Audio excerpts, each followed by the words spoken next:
Baik, Assalamualaikum warahmatullahi wabarakatuh. Perkenalkan, nama saya Hikmayanti dari kelas B. Di sini saya akan menjelaskan 2 poin tentang isu mutakhir. Poin pertama yaitu 4 fase perawatan dan pengobatan gizi buruk pada balita. Fase yang pertama yaitu fase stabilisasi.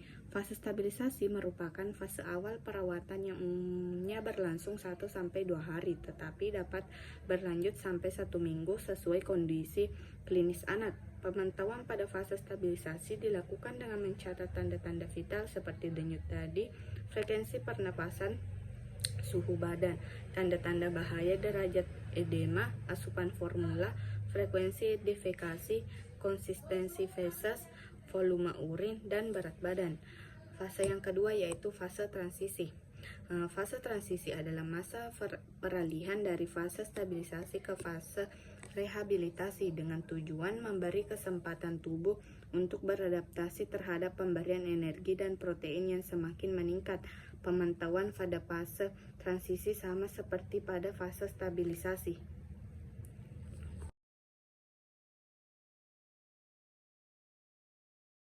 Fase yang ketiga yaitu fase rehabilitasi.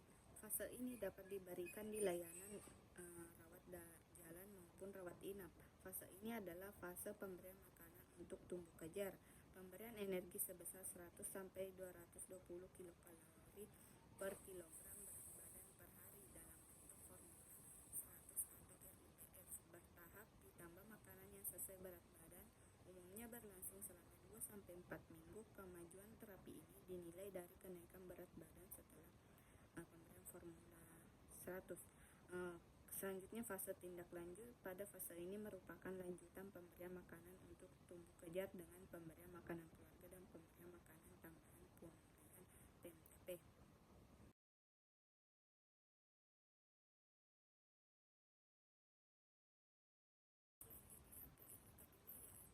Penjelasan mengenai 10 langkah tata laksana gizi buruk pada balita pada layanan rawat jalan. Langkah pertama yaitu mencegah dan mengatasi hipoglikemia. Semua balita gizi buruk beresiko mengalami hipoglikemia atau kadar gula darah kurang dari 3 atau 54 gram per miligram per desiliter. Jika fasilitas setempat tidak memungkinkan untuk memeriksa kadar gula darah, maka semua anak gizi buruk dianggap menderita hipoglikemia dan segera ditangani dengan memberikan 50 ml larutan glukosa 10% atau 1 sendok teh gula pasir dalam 50 ml air secara oral. Langkah yang kedua yaitu mencegah dan mengatasi hipotermia. Hipotermia atau suhu aksilar kurang dari 36 derajat Celcius sering ditemukan pada balita gizi buruk dan ditemukan bersama hipoglikemia, menandakan adanya infeksi berat. Cadangan energi anak gizi buruk sangat terbatas sehingga tidak mampu memproduksi panas untuk mempertahankan suhu tubuh. Cara mencegah dan mengatasi hipotermia dengan menghangatkan tubuh balita dengan menutup seluruh tubuh termasuk kepala dengan pakaian dan selimut. Langkah ketiga yaitu mencegah dan mengatasi dehidrasi. Diagnosis dan derajat dehidrasi pada balita gizi buruk ditetapkan secara akurat dengan tanda atau gejala klinis saja. Semua balita gizi buruk dengan diare dianggap mengalami dehidrasi. Pada dehidrasi ringan atau sedang, tetap upayakan memberikan terapi rehidrasi oral. Apabila tidak mungkin secara oral, cairan diberikan melalui pipa nasogastrik sampai anak bisa minum. Gunakan larutan oralit standar yang telah dimodifikasi dengan mengurangi natrium dan menambah kalium yang lebih dikenal dengan rehydration solution for malnutrition atau disebut Resomal. Cara mencegah dan mengatasi dehidrasi yaitu beri Resomal yang terbuat dari oralit yang diencerkan gula pasir lalu elektrolit mineral mix dengan air.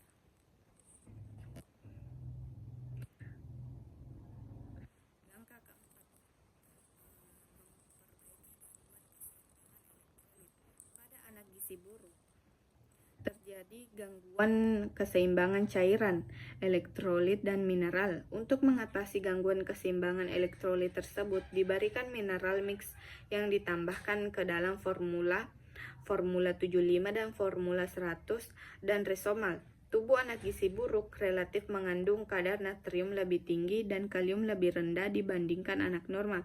Karena itu, pemberian cairan tidak boleh yang mengandung kadar natrium tinggi dan anak harus mendapat tambahan kalium. Langkah ke-6, yaitu mengobati infeksi. Balita gizi buruk sering menderita berbagai jenis infeksi, namun sering tidak ditemukan tanda atau gejala infeksi bakteri seperti demam. Karena itu, semua balita gizi buruk dianggap menderita infeksi pada saat datang ke fasilitas kesehatan dan segera diberi antibiotik. Hipoglikemia dan hipotermia seringkali merupakan tanda infeksi berat. Selanjutnya yaitu langkah ke-6. Langkah ke-6 itu memperbaiki kekurangan zat gizi mikro. Semua anak gizi buruk mengalami defisiensi vitamin dan mineral. Meskipun sering ditemukan anemia, zat besi tidak boleh diberikan pada fase awal, pada fase stabilisasi dan transisi. Zat besi baru diberikan setelah anak mempunyai nafsu makan yang baik dan mulai bertambah berat badannya. Biasanya pada minggu kedua, mulai pada fase rehabilitasi. Zat besi dapat memperberat infeksi bila diberikan terlalu dini.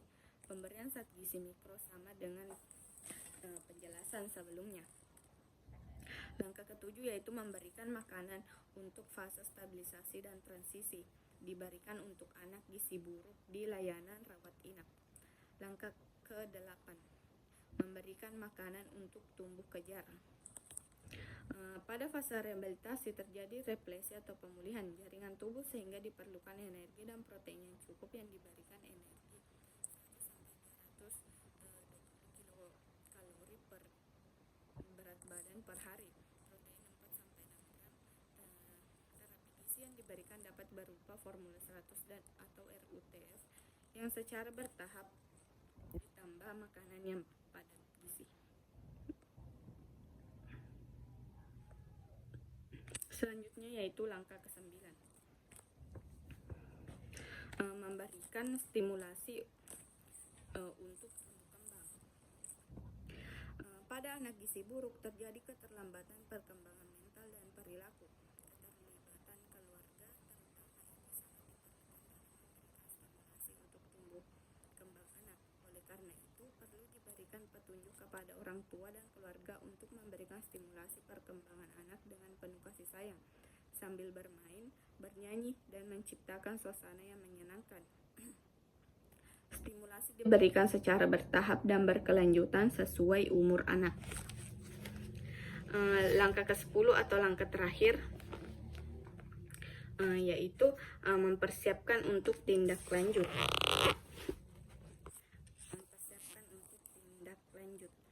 Di rumah. Persiapan untuk tindak lanjut di rumah dapat dilakukan sejak anak dirawat inap, misalnya melibatkan ibu dalam kegiatan merawat anaknya. Kriteria sembuh dari gizi buruk apabila berat badan per tinggi badan atau berat badan per panjang badan.